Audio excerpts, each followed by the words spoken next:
and also got to dive into something that we're going to get more in depth with in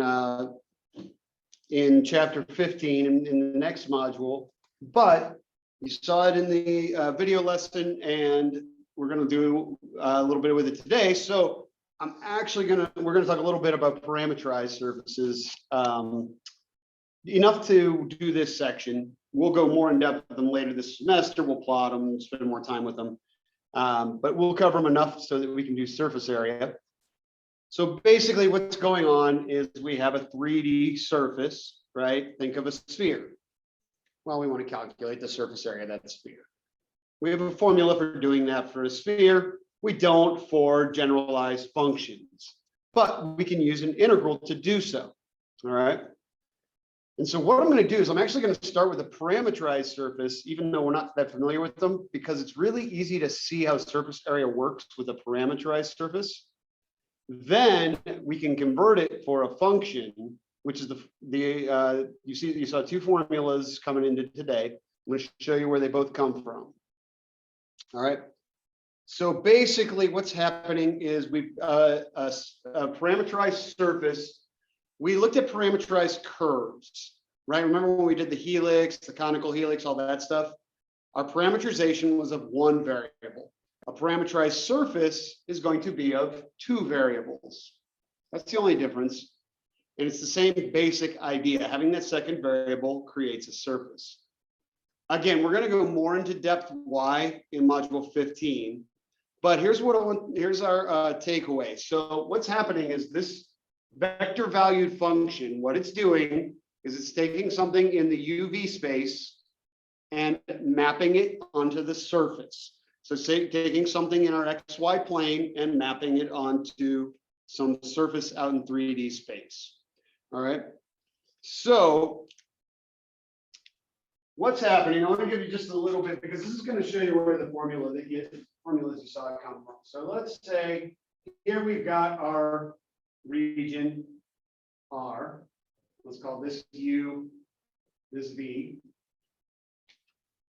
Well, then what that vector valued function does is it takes R and it maps it onto some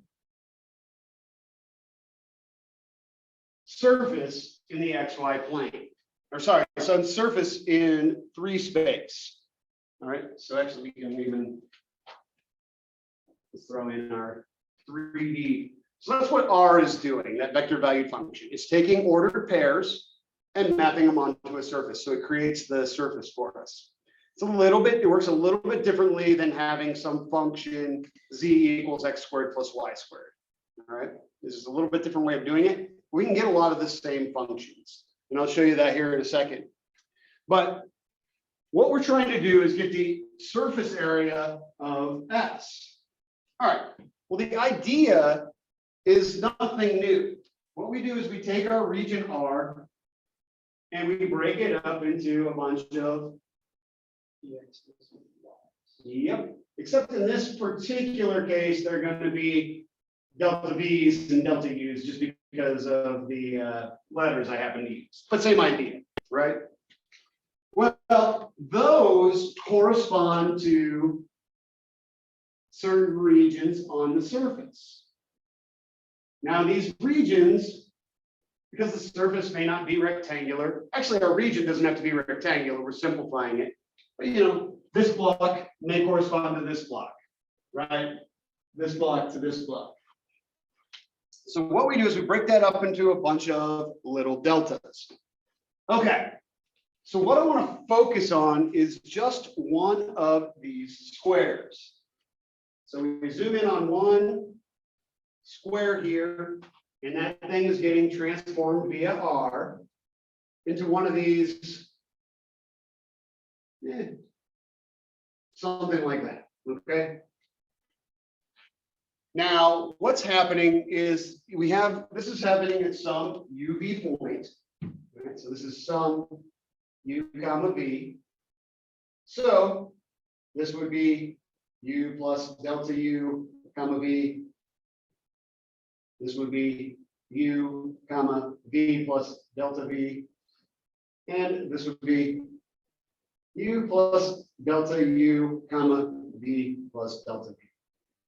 And this is not something I would want you to take notes on. I just want you to see where the formula comes from.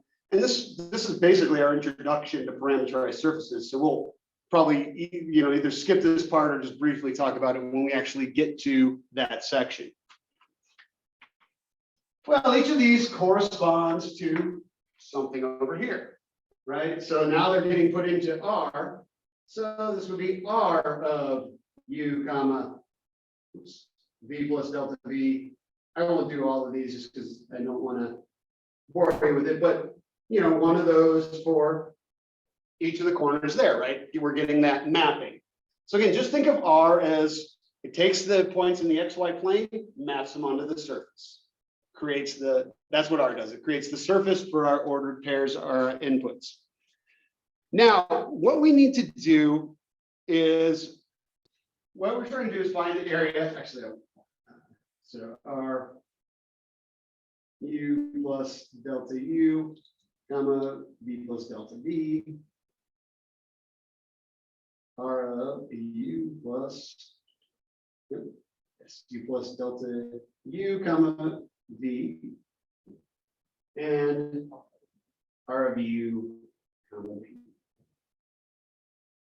Okay, so what we're trying to do is calculate surface area. Let's go back to where we wanted the area of this whole surface, right? That's defined by our vector value function. So what we're going to do is start by thinking about the area of this guy. Well, what we do is we look at the length of one side. What we're going to do is we're going to make delta U and delta V so small that eventually we can assume these sides are straight. Now, we don't necessarily get a rectangle, but we would get a parallelogram. And that's going to be key to where the formula comes from. So one side of this, let's do this side here. The length of that side is R of U plus delta U, comma V, minus R of U, comma V. Not a big deal, right? We're just finding the length of that side, end minus start. Okay, well, now I'm going to do something to this. I'm going to divide by delta U, but I'm also going to multiply by delta U. So I don't change what I have. Now, here's the thing about this part right here. If I take the limit as delta U goes to 0, I have the definition of a partial derivative. This is the partial derivative of R with respect to U. So what this is basically approximately R with respect to U, the partial with respect to U. Right now, well, delta U is going to 0, so du. Okay? That gives us one side of the parallelogram. Very similarly, this side of the parallelogram would be approximated by R sub V. Now we're going to go back to cross products. This is a while ago, but I don't know if you remember. One of the interpretations of cross product is when we cross product two vectors, it gives the area of the parallelogram created by those two vectors. So the area of this guy is going to be approximated by, we kind of ran out of room, but the area of this guy is going to be approximated by RU cross RV, and then DU DV. That's just for this one guy, and we're going to take the magnitude of that, because the magnitude is the area. We don't want a vector.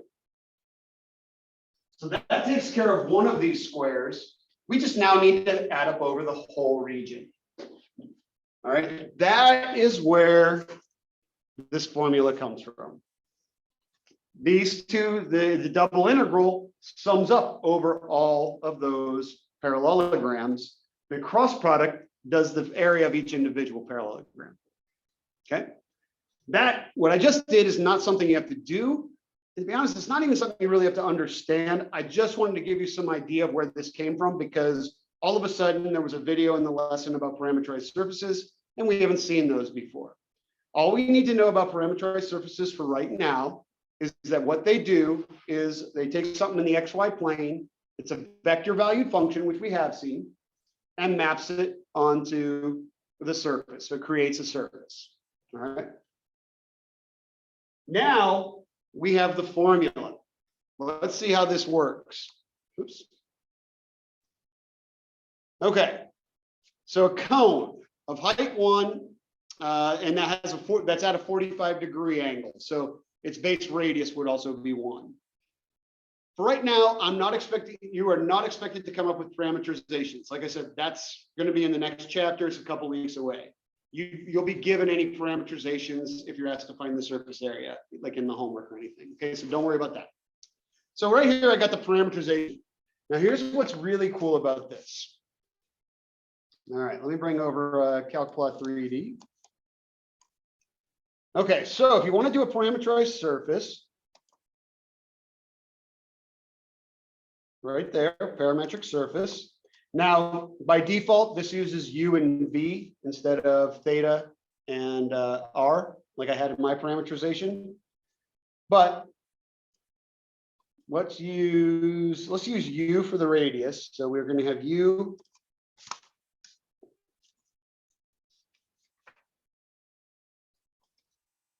times cosine of V.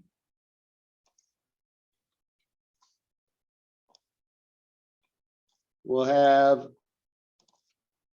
U times sine of V. So U is the radius, V is theta, and U. All right, that's our parameterization. We said it was going to have a radius of 1, and then 0 to 2 pi is what makes it go all the way around. And there is our cone. We can see from straight down, it has a radius of 1. And it's at a 45-degree angle, and it has a height of 1. Here's why this is so nice. If you can create the parameterization, these are going to be the limits on your integral. Let me say that again. The reason Calcplot 3D is going to be really useful on some of these, when we get to parameterizations, what you need here to create your surface, those are also going to be your limits on your integral. So let's talk about setting this one up. Let's go ahead and use this version. Let's use U and V. So our parameterized surface is U cosine V, U sine V, U, and U goes from 0 to 1, V goes from 0 to 2. Everybody okay with that? And we can see it, right? That's what's so nice about this. All right. So this is our R. This is our position vector. So we need both the partials. You guys should be good at partials by now. So R with respect to U. Well, we're taking the derivative with respect to U means that B is our constant. So cosine B, sine B, 1, right? Now, if we do it with respect to V, we get, oops, sorry, I was doing it off the R sub U. Got to do it off the original.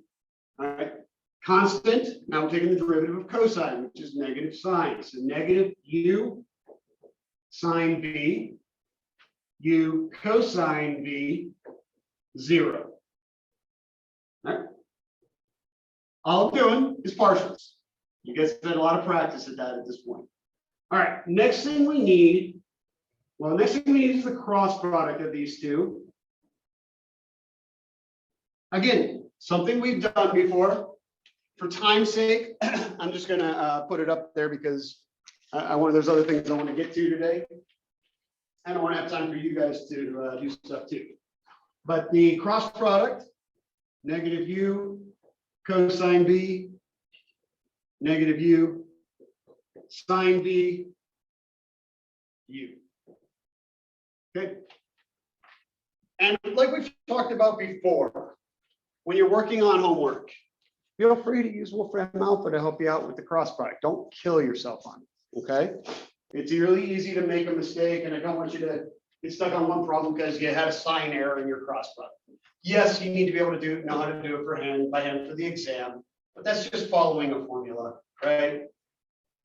This is, I don't want you to get crushed on some of these and frustrate yourself. Okay, now we're back to the formula, which I no longer have up. So let me bring back up the formula so you guys can see it.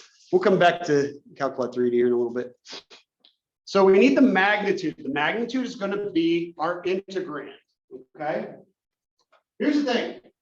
Once you have this, everything else is 100% procedural. Partial, procedural, partial, procedural, cross product, procedural. The magnitude of the cross product, procedural, right? It's going to be square root. I'm going to square these all at once, but all these terms are getting squared and added together. So I'm going to end up with u squared cosine squared v plus u squared sine squared v plus u squared. Check this part out right here. I got a cosine squared plus a sine squared. Yeah, Mark. That's one. Yep. Yeah, It'll be 1 times u squared, right? so u squared. Yep. So we're going to have u squared plus u squared. You got it. So square root of 2u squared. And we can actually pull out the u times rad 2. So after all of that, that is our integrand. These are our limits. So if we're looking for the surface area, let's call it A. We have the double integral. We can do either first because these are constants, 0 to 1, 0 to 2 pi of u times square root of 2. You can pull out the square root of 2. It's a constant. du dv. Again, I'm more interested in setup than calculating. We spent time on calculating, but I do want to tell you that this comes out to pi times the square root of 2.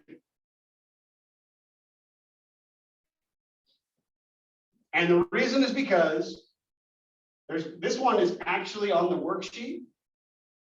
We've already done it. So you've seen this one, but there's a part B on the worksheet. Maybe this is part B. I might be getting those backwards, where you have to do it as a function. And that's the other thing I want to show you in Calculate 3D. The other way to get a cone is as a function. So function z equals, and that function is square root of, we've seen this one before. Vagina. X squared plus y squared. And I know it's a little hard to see because since it's a function, it's putting it everywhere. But if we limit the z, so we make the z stop at 1, we get the exact same cone. So one of the ones you guys might want to try when you're working problems later is the one for z equals square root of x squared plus y squared. That's all the parameterization is a vector value function that gives us the surface. What we're going to see, just like with parameterized curves, we could all of a sudden create a helix. We couldn't do that before. With parameterized surfaces, there's going to be things we can create that we couldn't do as a function. Like I said, we're going to get into that in the next module, but we'll be able to do like the Mobius strip and things like that.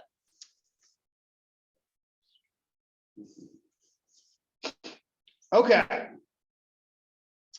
Questions about this first example?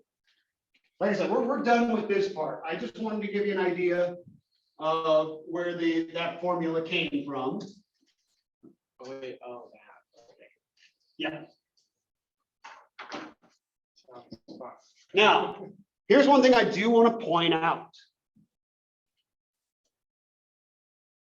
This parameterized surface was done in terms of cosine and sine. Okay. But one thing I did not need to do was put an extra U, or if I left it in terms of R and theta, I didn't need to put an extra R in the integrand, because this was not taking something in rectangular and converting it into polar. Okay, and I'm going to show you the difference in not the next example, but the example after it. When and it's something I want you to be just aware of, because like this, originally I gave this parameterization in terms of R and theta. And we are doing the parameterization in polar, but it's already in polar. We didn't convert to polar to do it. So we didn't need the R as part of the DA. Right? So like I said, once we have the parameterization, it's literally just following steps, right? It is plug and play. Yeah, there's places to make mistakes, but if we don't make any math errors, those actually aren't bad to do. Okay, if there's no questions about that one, let me show you why I like doing that first. Because here's the other, this is going to give way to the other formula. So we just saw one formula, right? That's going to be one formula you're responsible for. That's the surface area for a parameterized surface. This is going to give the other way of finding surface area if our function is given as z equals f of xy. So this would be the formula you would use for doing the other version of a cone, right? The square root of x squared plus y squared. So what we do is we start off treating it like a parameterized surface, but we're just going to call z f of xy. So we find the partials just like we did over there. Remember what the next step was? The next step was to find the cross product, then find the magnitude of the cross product. So take the cross product and then take its magnitude, and you get this, which should look familiar from the videos. This is the integrand when you have a function in terms of x and y. And there is the other formula. Now, here's where things are going to be a little bit different. With parameterized surfaces, our limits are the same limits that create the surface for the parameterization. Now, what we need to do to get our limits is figure out what our region looks like in the XY plane. So I'm going to do that with this example here. This again is going to be another setup. I'm not going to calculate it because again, we've spent time calculating integrals. Right now, I want to focus on setting them up. So here's how you deal with something like this. So we want the surface area of the plane that's in the first octave. We have to be given some kind of limits on it because otherwise the plane's infinite. So here's one way of handling this. And this is, so this will be our second example. Well, if we're just doing the first octave, then all we need are where it hits the axes. Okay, so it's hitting the z-axis at 0, 0, 6, right? Let's see, we're going to hit the x-axis at 2, 0, 0, 2, 0, 0. And we're going to hit the y-axis at 0, 3, 0.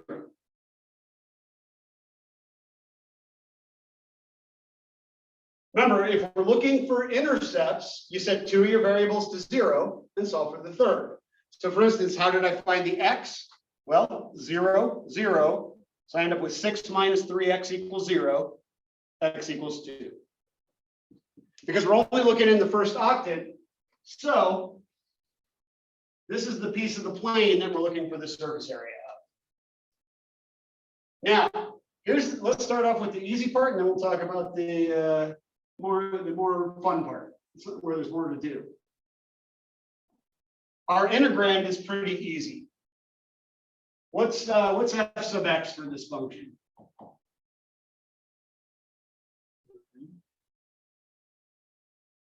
Or negative. Everybody okay with -3? All right, f sub y. So our integrand is -3 squared plus -2 squared plus 1. Right? So it's right back into that very, very procedural. You know your function, you find your partials. Now they may not always be constants. this part can get really messy depending on this function. If it's really messy, use Wolfram Alpha to solve your integral. Okay, you don't have to solve the messiest of integrals by hand. Exactly. Now here's where your work is going to come in though. We have to figure out our region of integration. And that's going to be what I call the shadow region in the XY plane. And I call it shadow region because right now this thing is opening downwards, so our region is right here. But if this had been opening upwards, we would think of a light coming straight down and what that shadow would look like in the XY plane. That's going to be something we'll talk about even more next week on triple integrals, this idea of a shadow region. So we need to think about what this thing looks like in the XY plane. A couple different ways we can do it, but we know that it hits at 2, 0 and 0, 3. So one option is just to find the linear function between those. The other option is we're in the XY plane, so we're where z equals 0. So the equation of this line is 6 minus 3x minus 2y equals 0. And then we can solve this for x or y, depending on which one you want to do first. So let's go ahead and solve it for y. So we have 2y equals 6 minus 3x. Divide everything by 2. And we end up with y equals negative 3/2 x plus 6. Or, excuse me, not 6, 3. Okay, so the equation of this line in terms of y equals 3 minus 3/2 x. So the way I have it set up, I'm going to do vertical first, right? Because I've got it in terms of y. You find the inverse, you can do horizontal first. This triangle, we can do either direction first. Because we're back into doing the region for these things is the same as doing the region for double integrals. The same basic idea. It's just now we have something we're integrating over, and that comes from the partials. But as far as finding the region, exact same thing you were doing in double integrals. So I'll go 0 up to the line. So 0 up to 3 minus 3/2 x. So I'm doing y first. And x goes from 0 to 2. And that will give me the surface area that we're looking for. Questions about that one? And I'm going to be leaving these up here. That's why I'm using the whole board today. So you can reference these examples as you're working on the worksheet. That's why we cut off the other side. So, all right, one last example. Find the surface area of the function xy between two cylinders. And what does this look like? Let's see, let's get rid of this guy and this guy. And put in, okay, there's the surface xy. There's the there's the first cylinder, there's the smaller cylinder, there's the bigger cylinder. So what we're doing is we're trying to find, now this thing's cut off just because of this should go all the way out to the side. Let's see. I need to, because you're Z, I think it's restricted. Yep. Oh, that's right. We restricted the Z. That should do it. Yep. Thank you. So you can see that's the surface that we're trying to get between those two cylinders, right? Okay. So now we got a visual of what's going on. Before we even start this problem, is this going to be easier to do in rectangular or polar? Definitely polar, right? Once we have to deal with those cylinders, doing it in polar makes our life a lot easier, because if we think about how we're going to integrate, right, we're going from this cylinder to this cylinder. So R is just going to go from 1 to 2. And theta is just going to go from 0 to 2 pi. So all of a sudden our limits get really easy.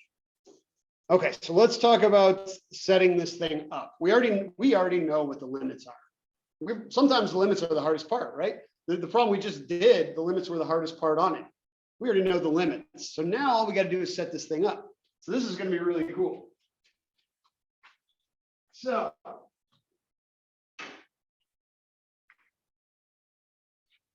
Z, where did I call it? Did I call it Z? Z equals XY. Here's the cool thing. I can do the partials before I change it to polar, because the partials are easy to do here. Oops. What's Z what's the partial of Z with respect to X? What's the partial of Z with respect to Y? And now we'll put it in our polar transformations. Okay. Now remember, let's see. I don't have the formula, so let me put the formula back up. Remember the formula. The formula stays the same. So we have the double integral of the square root of r sine theta squared plus r cosine theta squared plus 1. And again, oh yeah, Mark. We're not taking the partials because we already did the partials. That's what we did here. okay, And then we turned it to polar. so there's no dr d theta in this one because we already did dy. There will be.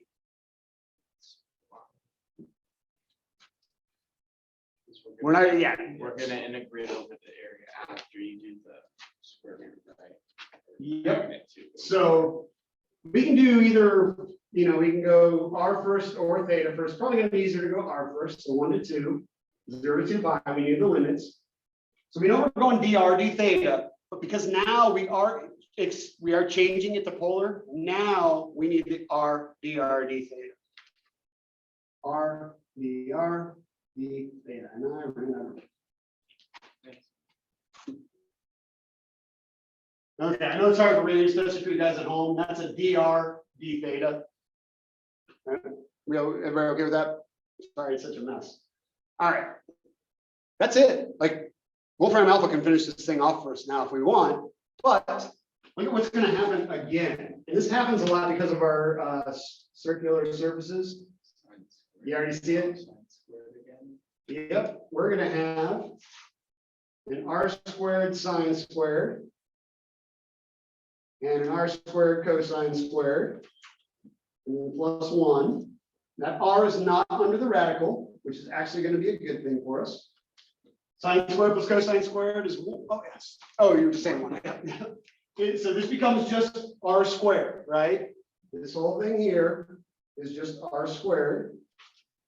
So last step that I'm going to do.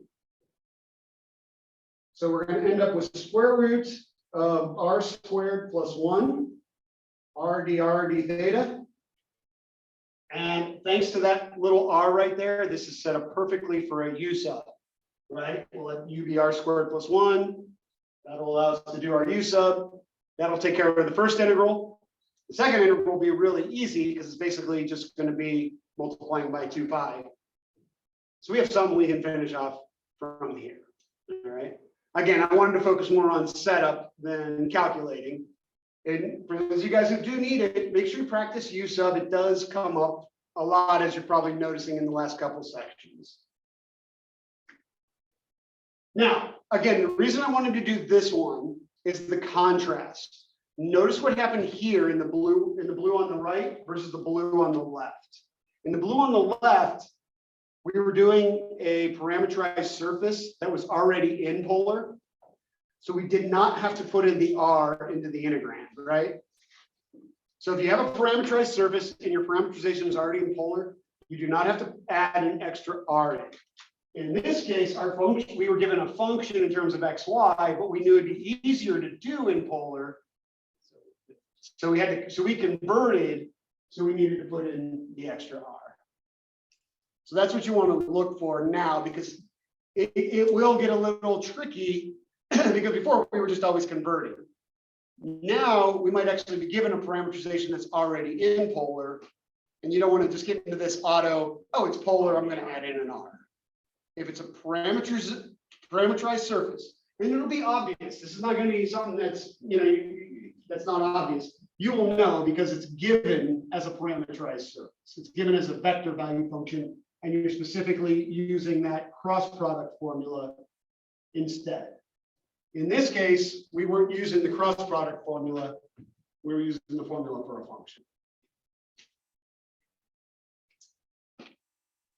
Okay, questions about that example or any of these three examples?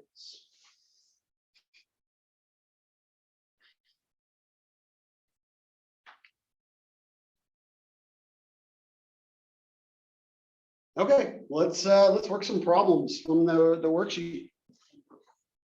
We already did do one of them, but there's a plenty on here for you to try.